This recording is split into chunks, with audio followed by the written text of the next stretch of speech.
Good afternoon, everybody. Happy Mother's Day and welcome to the Early Wedge. My name is Sia Nejad, and this is our live chat. We will be previewing the PGA Championship in just a few minutes. I got to introduce Jason Sobel and Mike McClure. Jason, we're going to be talking, the Truist, of course, but we've got some Myrtle Beach outrights. You've already hit an outright. How you doing today?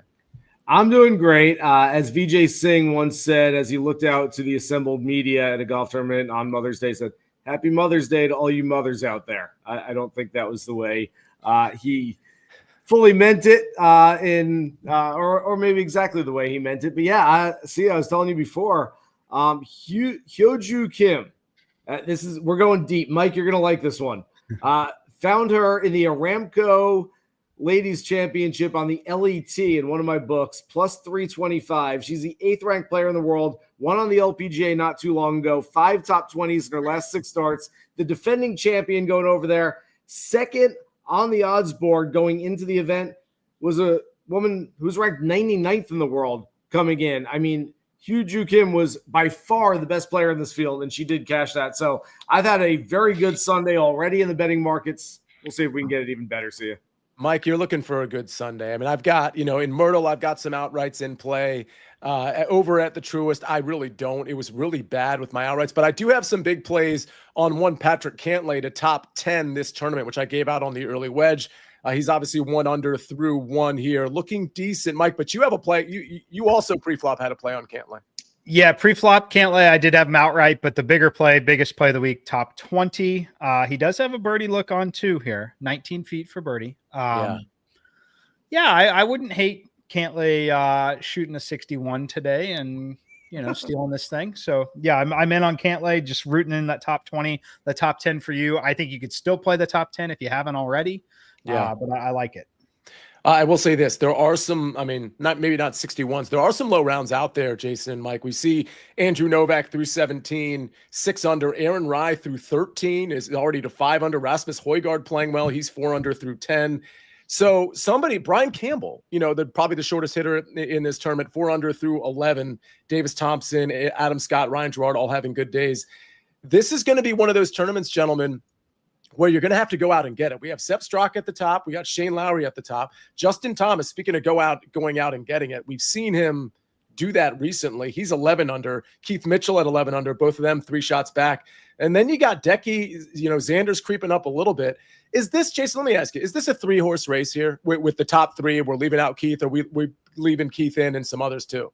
No, I'll leave Keith in. I don't have very much confidence in him. For as much as I've bet Keith Mitchell over the last 6 years since his last PGA Tour win, I don't have a whole lot of confidence right now. It looked like he had some sort of wrist or forearm injury yesterday. He kept looking at it.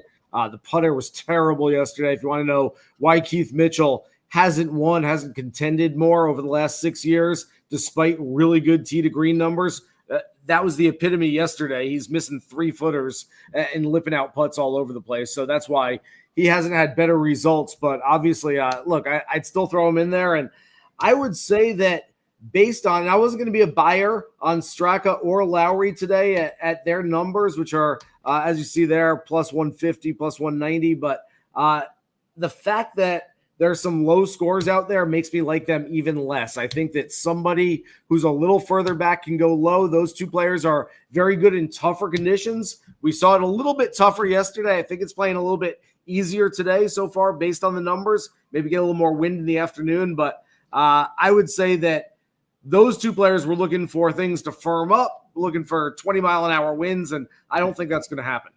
Before, Mike, I bounce that same question or a similar one off of you, I do want to give a shout out to some of the people in the chat. Joseph Boza in here, Jeff Stenberg saying happy birthday. It is my birthday today. I share it with Mother's Day. So hopefully, I don't know, maybe a live outright will come my way. Thanks to you guys. Thanks to Jason and Mike. You're going to have to lead me in the right direction. Seahawks fan is in here saying go Hawks. I guess he's saying go Seahawks. Either way, thanks for being in here. Hit the like button. Make sure you're subscribed to this SportsLine YouTube channel. Mike, we were on HQ together about an hour and a half ago, and I might have referenced it was a 3-horse race, but listen, that's just my opinion, right? Do you think there's somebody behind Justin Thomas that's viable, and how much do you like Justin Thomas to win this tournament?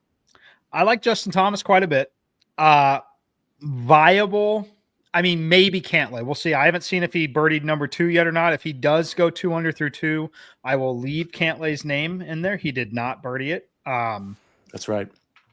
So no, I think it's probably the 3-horse race. And I like JT quite a bit here. Shane Lowry at the top, just the caliber of golfer that he is, the way he's been playing with the approach play. It's hard to see him not just being in contention at least still, and just totally giving it away. As far as others chasing, like the weakest link, which is probably going to win it now because I say this, but Sepp Straka to me has been the weakest link, gaining 2.5 strokes on the putting surfaces. Actually slightly down, losing strokes off the tee to the field, which is interesting. But yeah, I like Lowry or Thomas. I think that those are going to be the two that have the best chance of getting this done. Jason, you may have kind of already answered this in your last question, but for those of us that are looking at this board and trying to pick somebody to bet, is there an outright number that is at least attractive to you here? I don't mind taking a chance on Rory McIlroy at 30-1. Look, he sprayed it all over the golf course yesterday. Only hit 3 fairways. It looked early on like he was going to have a typical Rory McIlroy kind of day. Birdied 4, birdied 5, birdied 6, and here we go. We're off to the races. And then makes a very untimely double on 7, bogeys 8, and plays the last 10 holes in just 1 under par. I think Rory can look. He's talked about just bashing it all over this golf course. Maybe he reins it in just a little bit, tries to hit it in the short grass a little bit more today, but I don't mind Rory at 6 back at that number. He's still Rory McIlroy.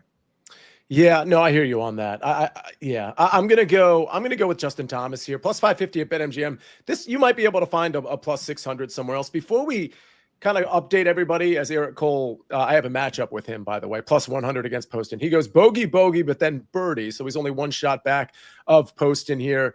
Matchups on DK and BetMGM. There are some matchups you can still take here. Mike, I want to ask you, like some of these are just prohibitive, like the numbers are kind of ridiculous. And I don't know that we want to play like Finau plus 200 against Rory McIlroy, for example. This one interests me though. At 130, we have Sam Burns versus Sung J M.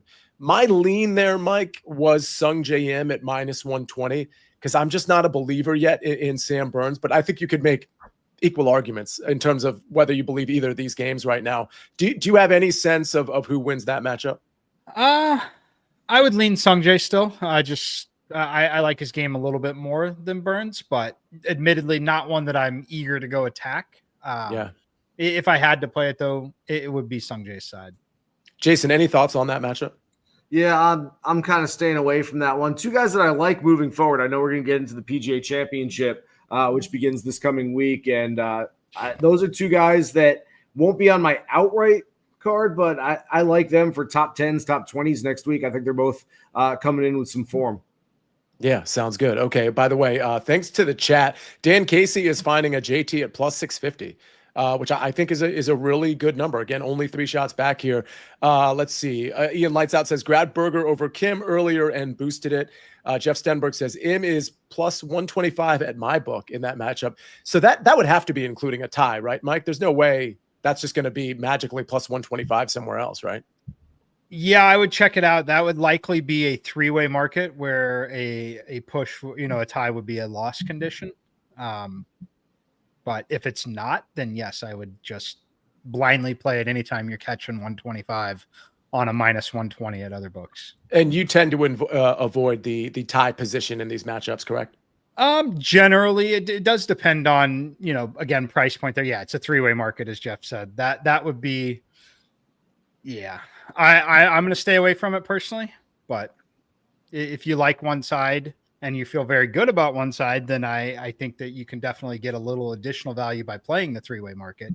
But it's almost always going to be something where you just generally have a strong take that isn't always quantifiable by the number itself.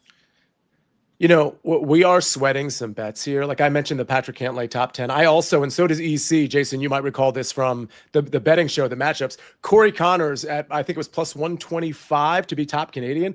And I was moderately afraid of Nick Taylor. I mean, it's not like I thought this was a shoo-in by any means. But we what is it at? Plus 120. So Corey Connors is 1 under through 2, which is good, but Nick Taylor is 8 under. He was 2 shots above Corey Connors here. Jason, is there anything else you're sweating out today? I've got a lot of Cantlay. I mean, if Cantlay can get back into this thing, we're going to be in really good shape. I mentioned the Hyoju Kim. Since she was such a short number, I played a pretty big amount on her, but parlayed with Cantlay to win this week as well, which I love these little scratch-off tickets. My favorite way of betting. Look, it's one of my favorite things to do. Like, know what kind of bettor you are. Mike is a high-volume bettor. I'm guessing, Mike. And your top 20 on Cantlay is going to mean something to you. For me, I'm like, I want to throw a couple bucks on a bunch of stupid ass parlays that may hit that, you know what, if they do, it's like hitting a lottery ticket. And I have fun with those. For me, yes, I'm trying to win money. I'm trying to have an ROI. I get all of that. But for me, I like having fun with this stuff. And if I can parlay and round robin a couple of winners on different tours, I'll do that. So Cantlay would be very, very profitable for me today. I think what's so great, and Josh, if you don't mind, can you put up the outrights on Myrtle Beach? Because Jason, I got to give you some props, and maybe you have some commentary here because there's obviously live numbers for Myrtle Beach as well. But look at this. You had 2 outrights. Now I had 4 plus 2 long shots. Danny Walker was in the long shot conversation, no longer. All of my 4 guys are pretty much out, other than Kevin Yu, who is like in the conversation, but is probably not going to win. Can I ask you, Jason, Ryan Fox, Victor Perez, they're a few shots back. You got them at 40 or 50 to 1. Do you have if somebody wanted to take a live bet, I think they're in like the 12 to 14, maybe 16 to 1 market right now. Any of these 2 guys you like to potentially close today? It's funny, Sia. I like Fox's game better. I think he's more ready to win on the PGA Tour. But that round yesterday was crazy. 9 birdies, 6 bogeys, only 3 pars. What happens that I've found over the years is that when a player plays around like that, the next day tends to be super conservative, whether he wants it to be or not, whether that's the mindset and the strategy or not. I wouldn't be surprised if we see 15, 16 pars from Ryan Fox today, and that won't be enough to get it done. So I'm probably leaning Perez, but quite honestly, look, I'd love for either of those guys to win. I have both those guys sweating them as well. Alex Smalley was my favorite play coming into the day. He was 2 under through the first 2 holes today. He's climbing up that leaderboard. I don't have a whole lot of confidence in either Carson Young or Harry Higgs, who are 1-2 coming into the day. So I think Smalley makes a really nice play. I know at least in one book, he was about 22, 25 to 1 coming into the day. I'm sure that number has dropped ever since he birdied the first 2 holes, but I think Smalley can make a serious run at his first PGA Tour title today. Yeah, Smalley 2 under through 3. Matty Schmid 3 under through 5. Somebody's going low. Mark Hubbard 3 under through 6, but he's at 10 under with Kevin Yu. This is going to be really interesting, in my opinion. Hopefully one of your outrights comes in. I think before the show, Jason, we were talking. I think I put the outright. It was just a small play. I think it was on Victor Perez. At the time, it was 12 to 1. So he didn't birdie the first. Neither did Ryan Fox. I did have a follow-up. Okay, we have one other matchup that I want to talk about. I'll just throw this off of both of you. It's the only one that has reasonable juice either way, like not a minus 270 or something. Sepp Straka is the final group, obviously. Sepp Straka minus 110, Shane Lowry minus 115. Too close to call, Jason? Yeah, like Mike said, I'd probably lean Lowry just based on the ball striking numbers. Straka doing a lot with his putter so far. Minus 115. Am I really a buyer in that? Probably not, but I do like Lowry a little bit more in that one. Mike, any thoughts on that matchup? Yeah, I like Lowry if I had to play one of the 2. And the thing that I would tell you, if you like Sepp Straka and want to play him, I'm going to try and find his number here. I'd say it almost every week on this show, but if you like Sepp Straka here to beat Shane Lowry in these conditions, I would play his under 68.5. Just to shoot around a 68 would be the way I would play it. You're catching that at plus 110 instead of minus 110. I would be shocked if Sepp Straka beat Shane Lowry by scoring 69 or higher. So I'd rather take the plus 110 for him to shoot around a 68 or better and just remove Shane Lowry from the equation. And just to be clear, when you say in these conditions, you're referring to pretty optimal conditions today. I think it's optimal right now. Just from what I've seen, yeah, it looks extremely scoreable. Like I typed in the chat there, Cantlay should probably be 3 under through 3. Yeah. And we've seen a number of guys that are going to be 3 to 4 shots under on the front 9. Very, very interesting stuff. Yeah, the wind is not supposed to blow, by the way, guys. I was hosting the post-game show on PGA Tour Radio last night, spoke with Bill Rosinski, who's out there for the team. He's been covering it all week. He's putting his meteorologist hat on. He said, like, almost no wind on Sunday afternoon. It's been progressively worse the last couple of days as the day goes on. Like we see it, 75, 80% of golf tournaments just gets windier as the day continues. Doesn't sound like that's going to happen today. So if it's gettable right now, very good chance it stays gettable throughout the entire afternoon. Cantlay 2 under through 3. Corey Connors, who, again, top Canadian, both me and EC have that. He's 2 under through 3 as well. We're going to need Nick Taylor to have a very average day to win that top Canadian matchup. But I'm starting to get a little confident there as Corey Connors is putting a decent round together early. All right, gentlemen. By the way, Dan Casey, Ian Lights Out. I know I mentioned your names, but we've got others in here as well.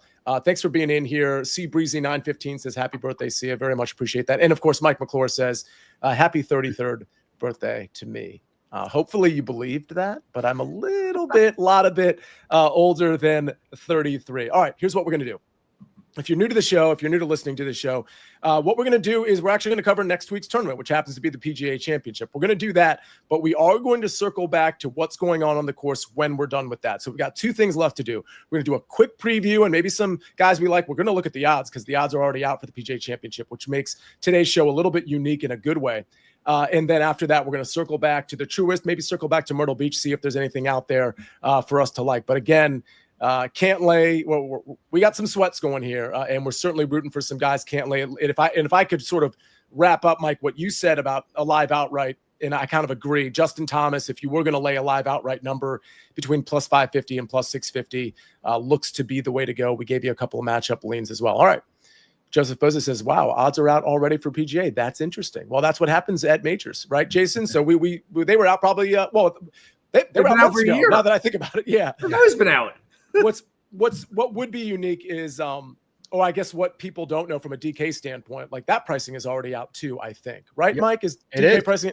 So you can, we're going to do our DFS show tomorrow at 7:00. Like you can already start exploring DFS lineups and things of that nature as well. So we've got everything to talk about. So maybe we'll go a couple minutes longer than we usually do. It'll be a quick preview of the PGA Championship right after this break. When you need your sports news all the time, we've got breaking news to bring to you. CBS Sports HQ gives you a snapshot of all the sports that matter to you. When you need your sports in a snap, find it on CBS Sports HQ, streaming free anywhere you are.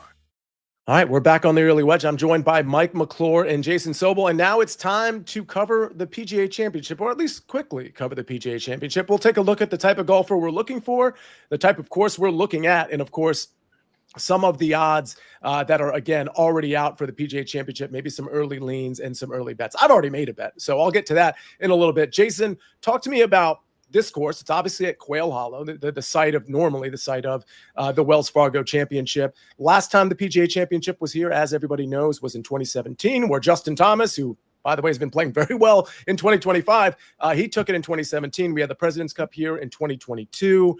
Par 71, 7,600 yards. Jason, we do lean to some distance here, right? Anything else that's notable in terms of the type of golfer you're looking for? No, the great thing about being at Quail Hollow this coming week is that we know the golf course. We've seen it on a regular basis. Yes, it's going to play more difficult than it does for the annual PGA Tour stop, but not that much more difficult. I mean, it's in May. I've heard from members at Quail that this place is in as good, if not better condition than it's ever been. It's going to play long. The rough's going to be a little juicier. It may play, I hate to say it, but a little U.S. Open-ish. The last time the PGA Championship was held here, as you mentioned, in 2017, Justin Thomas won with a score of 8 under 276. I hadn't remembered that until I started doing my research and looking into things, but we tend to see PGA Championships where the score is at least double digits under par, if not somewhere in the mid-teens, but didn't happen here last time. There's a good chance that it doesn't happen here again. I am looking at long hitters. I'm looking at guys who have played this course well, but quite frankly, I don't see a winner coming from somewhere very far down the list. I think the winner's coming from the best players in the world. We've seen it happen time and again over the last handful of years that the best players go out there and win major championships. And I love looking for good numbers. I love looking at 80-1, 100-1 type long shot and trying to find something. I just don't know if there's value there in the outright market this week. Yeah, I totally agree. Mike, this is definitely going to be a tournament that is going to be on the tougher side. It's unlikely, I think, it's unlikely that we're going to see a double-digit winner in terms of somebody that reaches, 10 under, 11 under. And Josh, our esteemed producer, pointing out that not only did Justin Thomas win at 8 under in 2017, but he was two shots clear of the field. So the next best was 6 under. I mean, that just speaks to what the conditions are likely to be like in terms of a PGA Championship setup, but also a tough course as it is. Mike, when I look at metrics I'm looking for, I hate to reduce it to like some obvious, more global metrics, but distance, tee to green, I think is important, and putting is really important. So I'm basically like tee to green is like the ultimate like cop out statistic, right? But again, distance, long irons, all of those things. Is there anything from a metric standpoint that you're like emphasizing maybe more than other spots? I mean, I think you've nailed it with the distance. You definitely, it's going to favor the longer hitters. I mean, like Rory and Bryson, to me, it would be stunning if both of them were in contention. I love Bryson, the way he plays at these major events. He just mentally, he has found it. He's there, and he's just so calculated. He's got the strength to go play good golf. So I'm going to be on Bryson once again. You mentioned tee to green. He does lead this field tee to green in strokes gained over the last 24 rounds, which is pretty incredible when Scotty Scheffler and Rory McIlroy are in the field, who are 2 and 3, by the way. Other things I'm looking at, just, certain proximity buckets, 175 to 200 is probably going to be very, very useful. A little bit of scrambling. I think that we could see some scrambling, but mostly just looking at the elite golfers and then looking at the number that they come in. As Jason said, I would be pretty surprised if the winner didn't come in the top 15 in the odds. We've got Josh putting up some of the big boy winners at the PGA Championship here. And yeah, I mean, we got Xander, we got Brooks, JT, Phil Mickelson, which was an interesting outlier, at least at the time of Phil Mickelson's career. Colin Morikawa, Brooks, and JT. Jason, go ahead. You had something to add.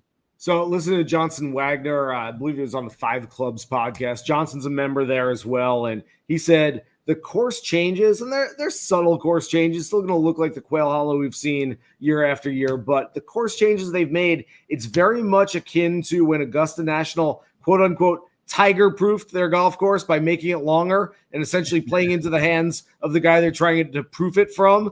The fact that they have made these changes and lengthened Quail Hollow a little bit, it essentially plays into the hands of Rory McIlroy, who's won 4 times there before. So I do think that Rory's going to go out there playing freer golf. That swing, I know that he's missing fairways all over the place at Philly Cricket, and I'm not too concerned about that. I feel like he's swinging freer and easier than he ever has before. It's going to be really, really difficult to beat Rory McIlroy on this golf course. And if someone's going to do it, like Mike said, it's going to be Scheffler or Bryson or Justin Thomas or Xander Schauffele. Like, it's not going to be some guy you've never heard of. You're like, man, I wish I had gotten on that at 400 to 1. It's just not going to happen. Let's take a look, Josh, if you don't mind, at the odds board here, because I think what we're going to see is a lot of guys at the top that are, just like any other, by the way, signature event or major. Scotty Scheffler. I think what's intriguing, though, is looking at the numbers themselves, because we see Scotty and Rory at plus 450 and plus 500. That's a really good number over at BetMGM on Rory, by the way, because some of the numbers I've been seeing are in that 450 to 475 range. It doesn't sound like a big difference, but there's a 5 in front of Rory's number, and I think that's significant to point out. Interesting, though, the opposite is true for Bryson. I shouldn't say the opposite is true. Most books have Bryson in that 10, 11 to 1 range, but there are books that have him at 14 to 1 still. That's where I grabbed him. That's been my only outright bet so far. Then we have Ludwig at 18 to 1. And I got to be honest, I think Ludwig's a great course fit, but there's just 0% chance he's making my card. And I was on Ludwig this week, and I thought Ludwig would kind of turn it on with the ball striking, and it just hasn't totally been there. Colin at 20 to 1. John Rahm, I think, is very interesting at 20 to 1. Then we have JT, the 2017 winner, a guy who's been hot, who might win today at the Truist. We'll have to wait and see on that.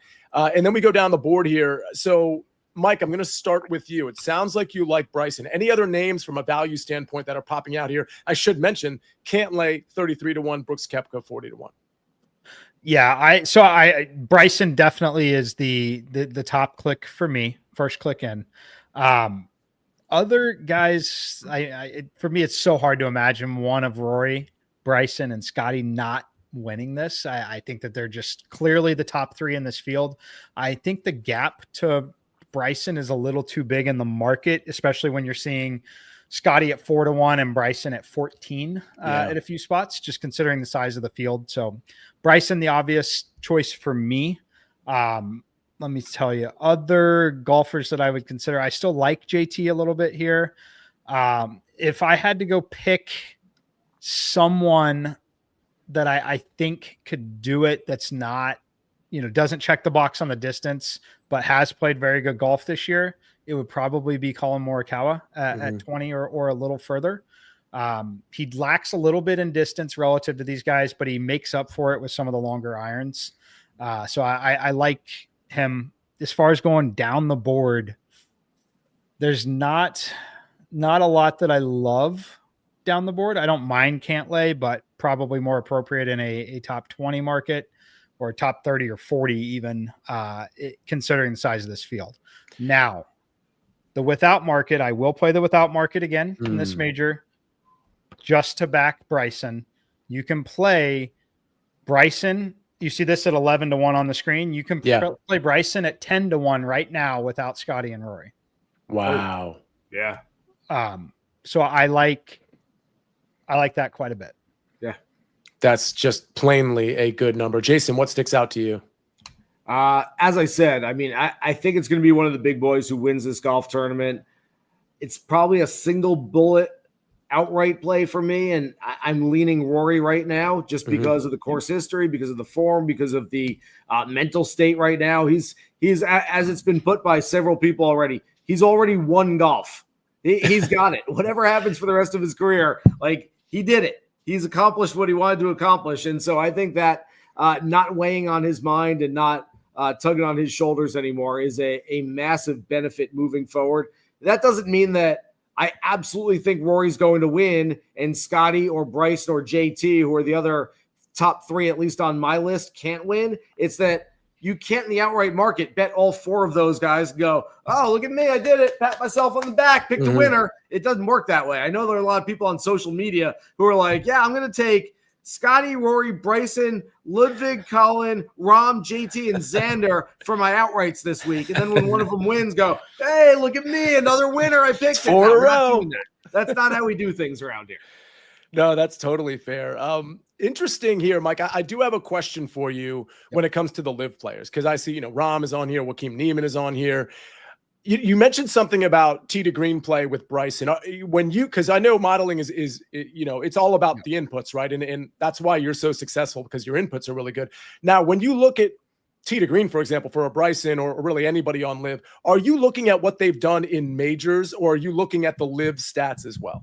A little bit of both. But to your point, the reason why I do think I've had some success, I spend a lot of time doing it, and people that are like pure data scientists will hate the way that I operate, because it is a very manual process. And I use a different sample size for nearly every golfer in the field. I use my knowledge of the game. I use how I pay attention, and I weight certain things in certain situations for each individual player. And someone who, loves the math, loves the data would hate that. Right. So I blend a lot of that, and I do pick and choose, what I think is valuable. But there's no doubt that playing in a major championship is far more meaningful to Bryson DeChambeau right now. You watch, it's literally what the guy is living and breathing for, is the opportunity to go compete at majors still. And that is something that I love.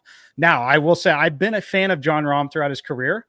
I cannot get to where Rahm is still on odds boards. Now at MGM, it's a little more respectable at 20. Rahm's floating around out there at 15 right now still. And to me, I don't see it. I need to see it in action. Like, yes, he's flashed good signs, but I'm just not quite there. So I ignore some of Rahm, or, some of what the data might still say. I very much buy in on Bryson.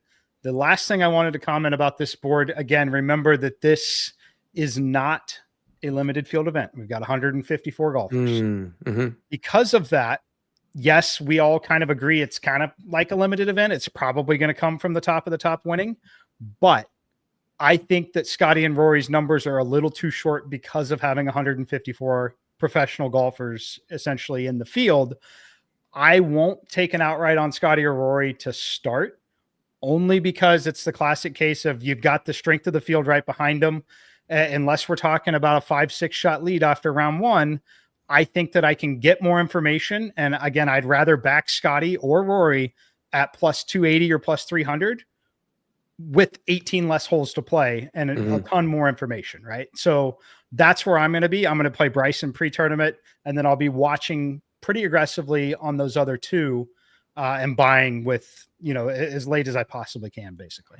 It's interesting too, Mike. You just answered Joseph Bose's question, and we talk about these odds a lot as it relates to Scotty specifically. He says, "Are Scotty's odds at plus 450 correct? Considering last time we saw him, he ran away at TPC Craig Ranch with the win." He ran away is feels like almost like an understatement. But Mike, when we're talking about plus 450 on anybody, but particularly Scotty or even Rory, who's not quite plus 450, the implied odds versus his actual odds to win, those are always going to be off, right, Mike?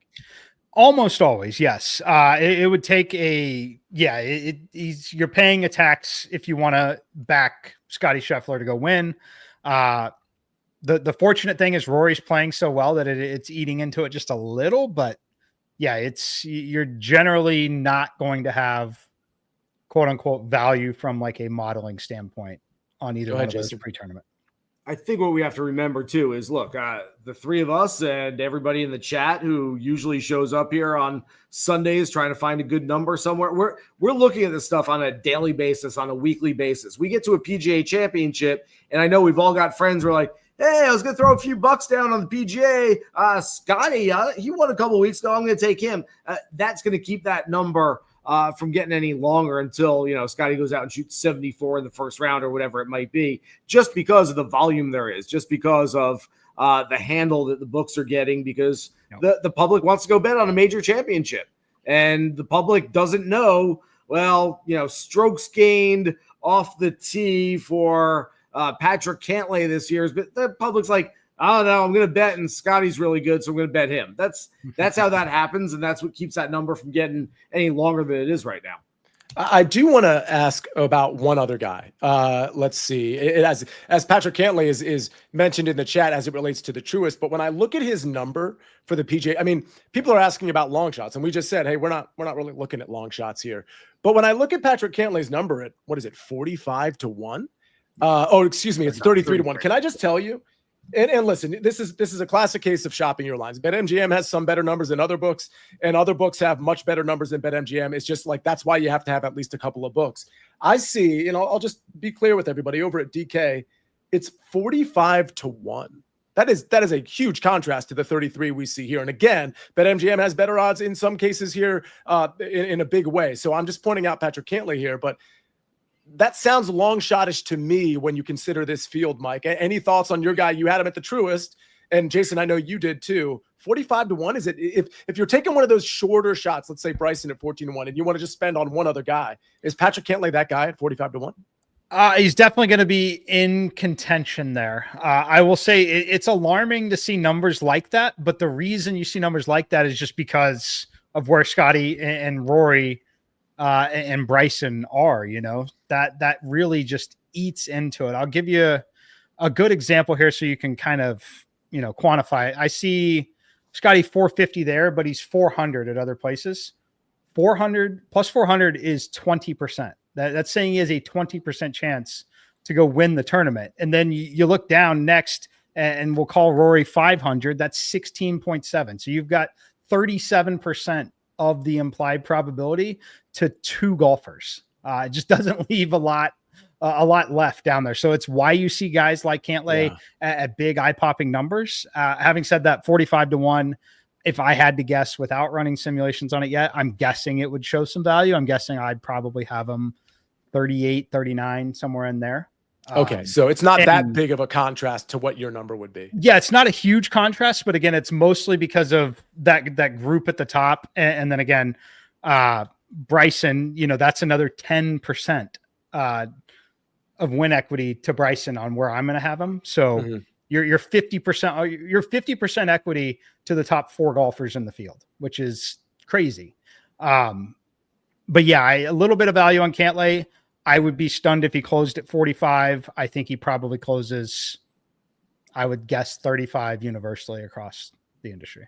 Jason, I'm going to close here with you, although I do want Josh, if you can peek in, because I want to hear your outright pick for the PGA Championship as well. And then we are going to circle back to check in on the Truist. But Jason, when we look at Rory, who it's likely that you're playing, I don't know if you said you've already played him. And I did a bad job setting Rory up, because you might have said it, Jason, 5-time winner at Quail Hollow, which is like, is it 4? Is it only 4? I thought it was 5. Yeah, okay. 4. 4-time winner. Well, maybe I'm foreshadowing the 5th. Exactly. I like there that. You go. Jason, is there a long shot-ish guy that's not a true long shot, but the numbers kind of indicate they're maybe longer than they should be, that you would maybe tag along with a potential Rory outright? Not right now. I don't think. I really think it's going to be from the top of the board. And quite honestly, if I get Rory at 5-1, I just don't like the idea of tacking on a whole bunch of others, even if it's 1 or 2 others that are down the board. It's sort of like you're either all in or you're not. But that said, there are a lot of players I like in the top 10, top 20 market who come in playing well. I mean, I'm gonna reel off a bunch of names here of guys that are, it's not any secrets here whatsoever. But we mentioned that Sanjay Im, Sam Burns matchup earlier for today's Truist Championship final round. I like both of those guys going into the PGA next week. Patrick Reed tied for second place the last time they played here. He was up there in the top 5 of the Masters just last month. We talk about players on LIV like Bryson who wait and bring their best stuff to the majors. Patrick Reed is the epitome of that as well. I think Patrick Reed's going to have a nice week, although it's a pretty long golf course for him. Guys that have been playing well on the PGA Tour this year. Daniel Berger is a guy that I've been on as much as anybody so far. Harris English. Akshay Bhatia plays this golf course a lot when he's back home and plays it really well. Maverick McNeely's got a little too much variance for me right now for that top 20 type play, but if you're looking for a longer shot that can win, McNeely's probably that guy. Jason Day, after withdrawal this week and didn't give a reason for it, I'm a little hesitant, but it's more like a DFS play. Like, I think there's a lot of leverage to get on a guy who's got that red tag next to his name still. If you're looking at DFS, I think Jason Day, as long as it's not some massive injury, he had the sniffles or something like that, which he's withdrawn with in the past. I think Jason Day has been playing some really nice golf, and I like him. And then another member of Quail Hollow, who isn't the longest one out there, but who's playing well at Myrtle Beach right now, is Mackenzie Hughes. Putts really well on fast greens. I think the Jason Day withdrawal is pretty, potentially a big issue. Mike, this is a back issue, correct? And a potential herniation or something like that. Not trying to diagnose the guy, but that's what I was hearing. Yeah, I'm not super up on what's happening with him, honestly. But it has to be a concern as it's happened multiple times this season. Yeah, I don't know if it was his back or his neck. I'm seeing sort of conflicting things on that. And again, maybe that could be sloppy reporting and in me just kind of peddling sloppy reporting. But my understanding was that. You're right. It says Dan Rappaport reported disc herniation in his neck area. I don't look. Been there, done that. I take everything with Jason Day with a grain of salt. Look, I'm not going to call him soft. If you want to call him soft, I might not disagree with you, but he is known to not play golf when he's not exactly 100%. And he's also known to come back from not being what he thinks is 100% and play some really good golf afterwards. Again, I think it's more of a leverage play in certain markets, which is more DFS than betting, I think. But I would not be surprised if everyone has a big X next to Jason Day's name because there's an injury, and then all of a sudden he goes out there and finishes in 7th place next week, and we're like, I thought he was hurt. Should have said something.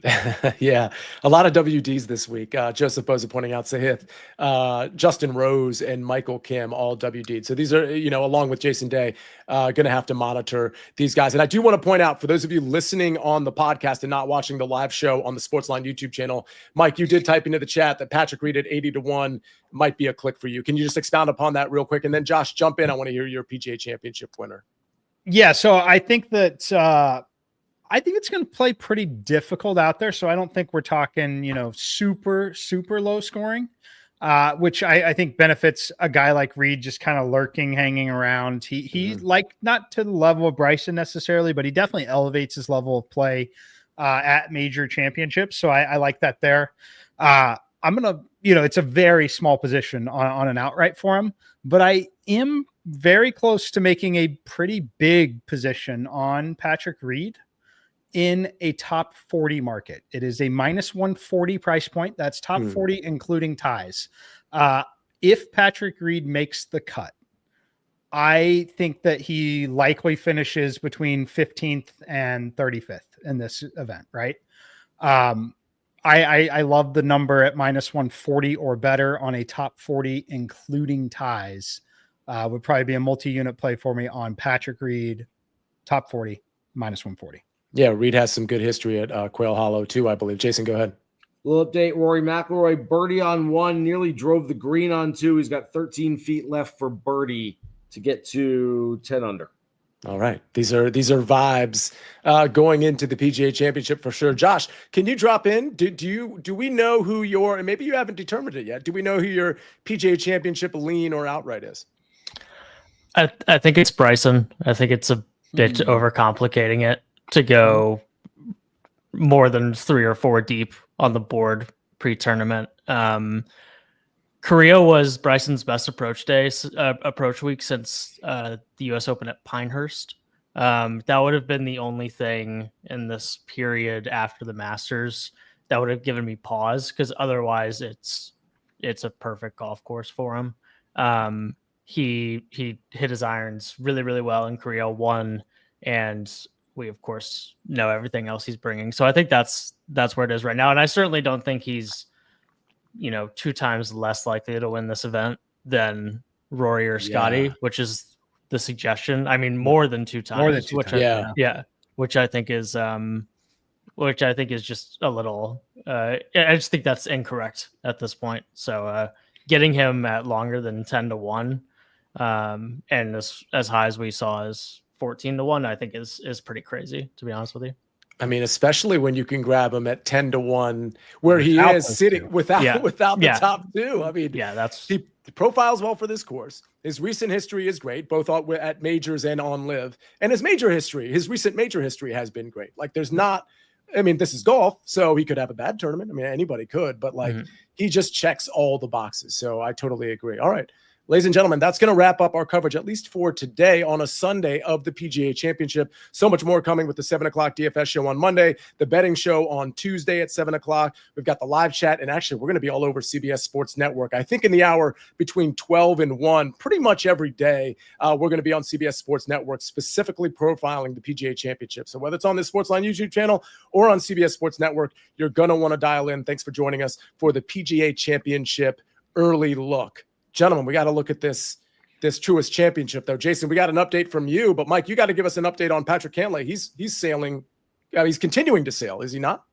He is.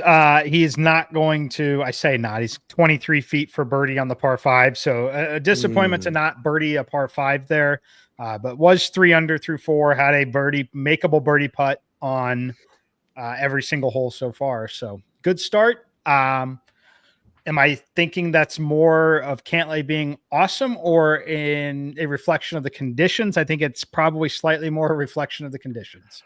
I think that everyone is getting birdie looks here on the front 9. Mm-hmm. Yeah, I mean, it's going to come down to making your putts. I mean, there are some guys that are over par. I mean, if you got to scroll down a little bit, there's some guys that are over par, and there's some guys that are only 1 or 2 under through 7, 8, 9 holes. But Cantlay's going after it and getting it so far. Jason, we're basically 5 minutes from JT and Keith Mitchell teeing off. We're 15 minutes from Straka and Lowry. Mm-hmm. You mentioned McIlroy started off pretty well here. What are you looking at? Is anything new, any new information in the last 20 minutes that leads you one way or the other? He has missed the 13-footer for birdie on number 2. That's probably a disappointing par for Rory, considering it looked like he was just left and short of the green. I'm not watching. I'm looking at the shot tracker here, but nearly drove the green on the shorter par 4 second hole. Looks like he might just go out there and keep smashing the ball all over the place. And look, if I were him, I'd probably do the same thing, because it might result in him shooting 74 today. You get yourself into some bad spots, but it also might result in him shooting 62 and winning this golf tournament. We all know that Rory McIlroy is known to post some backdoor top 5s from time to time. He does not care about finishing in the top 5, so he's going after there, trying to get a win before he gets to Quail Hollow. That's all he cares about today, and I would expect him to continue playing aggressive golf. Before we get some closing thoughts on what to look for, Mike, or when to live bet, I do want to mention Myrtle Beach because we do have some guys in the mix. Your guys, Jason, which of course are Victor Perez and Ryan Fox. They're both 1 under through 4, which puts them at 11 under, only 3 shots back. Harry Higgs has the lead at 14 under. He's 2 under par. Davis Shore, I forgot to mention this, and I think it's because I was embarrassed to. I did put a live out right before the show started on Davis Shore because I watched him play a little bit yesterday, and I was like, all right, this guy in this field he's 3 under through 4. So he's got a shot. My guy, Kevin Yu, which I gave out on the early edge Monday, and I gave out on the early wedge on Tuesday, 3 under through 7. He's 11 under. He's going to have to really pile up the birdies to contend here, but a lot of low scores there. Okay, let's bounce back to the Truist Championship before we get out of here. Mike, any closing thoughts here? If we're looking for a live bet that we haven't already made, is there something that you're typically looking for, knowing that this leaderboard is starting to bunch up a little bit? It's starting to bunch up a little bit. I mean, I'm just watching those first 3 holes like most weeks on Sunday. If say Shane Lowry, for example, is 2 under through 3, he's not coming backwards, in my opinion. JT really needs to make his move very, very early here. Just with what we've seen in the first few holes, I fully expect if JT is going to win this, he's 3 under through 5 is what I expect. He uncharacteristically, I guess not really uncharacteristically, but he bogeyed both par 5s that he should have at least parred or birdied yesterday. Otherwise, he would have had a very, very special round yesterday. So, I like it, but it's so scoreable out there. So just pay attention to the first 3 holes. If I remember his card correctly, did he not have 6 birdies and 2 bogeys? Were the 2 bogeys on the par 5s? The 2 bogeys were the par 5s yesterday. Yeah, he should have shot a minimum of 64. Go ahead. He said afterwards that he was not pleased with how he played. He was not pleased with the score, the result. Look, this is a good sign for me, for Justin Thomas moving forward. This is a really good sign. We're not that far from him, not even sniffing 66 on a pretty difficult golf course. The fact that he's shooting 66 and not happy about it, I don't know if it happens this coming week. I do like Justin Thomas at Quail, but at some point, like, bigger and better things are coming for JT very soon. He's confident, Jason. Isn't that like the main ingredient? We know he's talented, but just correct me if I'm wrong. Over the last few years, he just seemed to have lacked confidence. But when I see him, especially in round 4s on Sunday, like when he gets a 1-putt rolling, and it just the rest, his demeanor just seems like it's on point.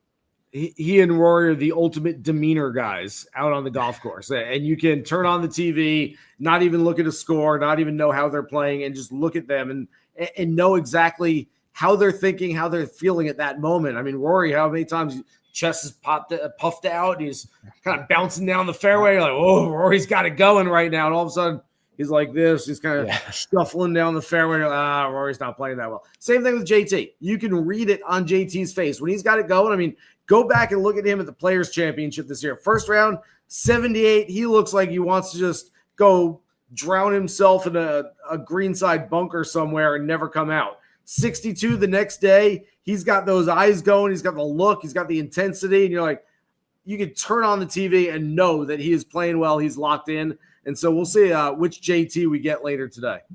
Yeah, I think I had him at the Players as an outright. Fortunately, I also had him at the RBC, so I was able to cash.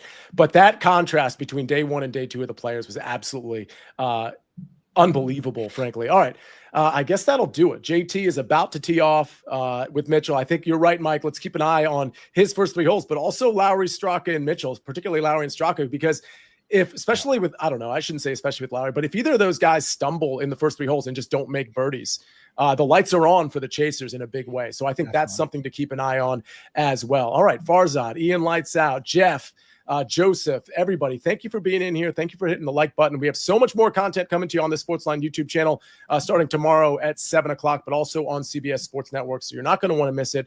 Thank you, Mike McClure. Thank you, Jason Sobel. Thank you, Josh, for doing everything behind the scenes and in front of the camera with that Bryson pick. Hopefully y'all had a great show with us, a great time with us. Again, happy Mother's Day to everybody. Thanks for being a part of this experience. We'll see you next time on The Early Wedge.